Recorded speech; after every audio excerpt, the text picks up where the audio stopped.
What's good, y'all? It's Abwon, and I am back for another episode of Before You Motherfucking Watch.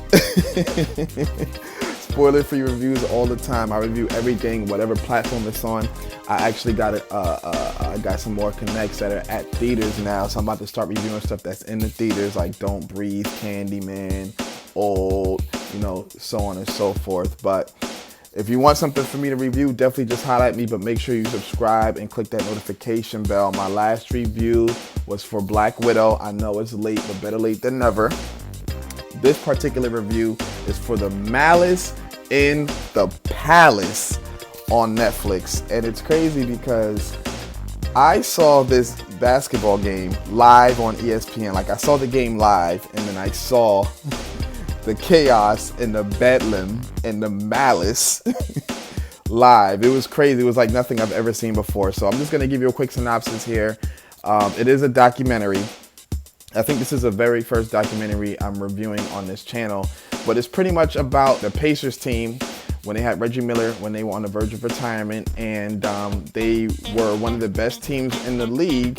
And they were playing a game one day and things just went left. That's all I'm gonna say. People that watch the NBA know exactly what I'm talking about. Folks that do not watch it don't know what I'm talking about. And I feel like that's why this documentary is trending right now, because it's something that you don't see every day. The documentary is relatively short. It's only an hour and like 9 minutes, and those 9 minutes are the credits. So the documentary is really an hour.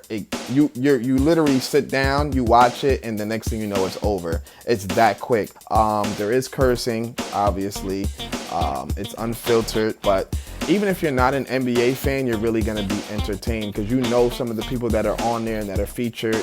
Ron Artest had a stint in music and things like that. It's dope to just look at things that happened that you're probably never going to witness again, because the NBA is so different now. And it's just like, wow, this thing definitely, like, this actually happened in my timeline. It didn't happen that long ago, to be honest with you. It feels like it was so long ago, but it really didn't happen that long ago. The best thing I liked about the movie was the documentary was the pace. That's the best thing I liked about it.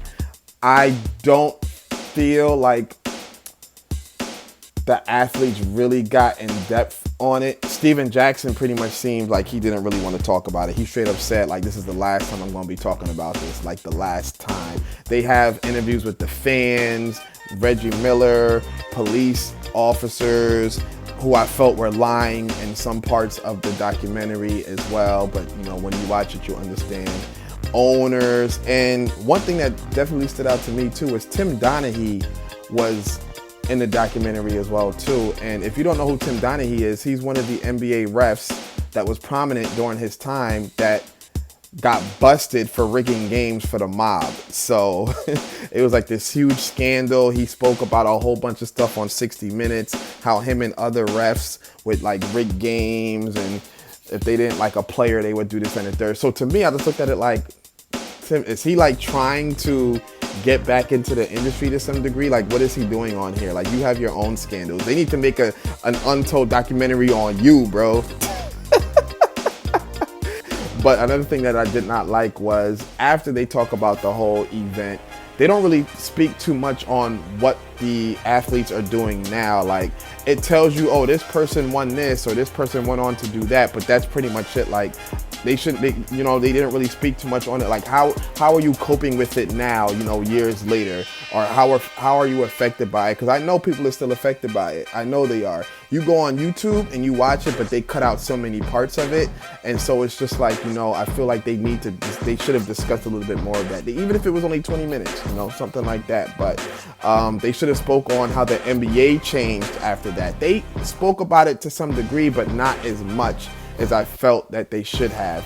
But at the end of the day, the documentary is just about that particular event, so I really can't hold it against them. I just wish that for closure reasons they should have done that.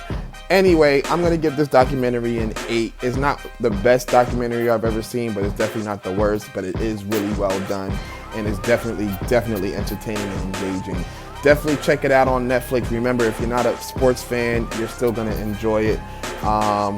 Don't watch it with your kids though. If you have athlete kids, watch it with them though, because it'll, yeah. I'm a very passionate person, and when I play basketball, I've definitely got into some scuffles. So if you have kids that are athletes that are really taking it seriously, I think you should watch it with them. But if you don't, it's a good documentary to watch. That's pretty much it, man. I get this movie at 8, just like I said. Definitely go check it out. I got another review coming soon. I don't know what it's going to be. Remember, I'm watching all types of content. Make sure you tell your friends to check out my channel. Make sure they subscribe. You know what I'm saying? That's pretty much it. Hit me up in the comments, man. Talk to me. I'll talk back. I'm out of here. Peace.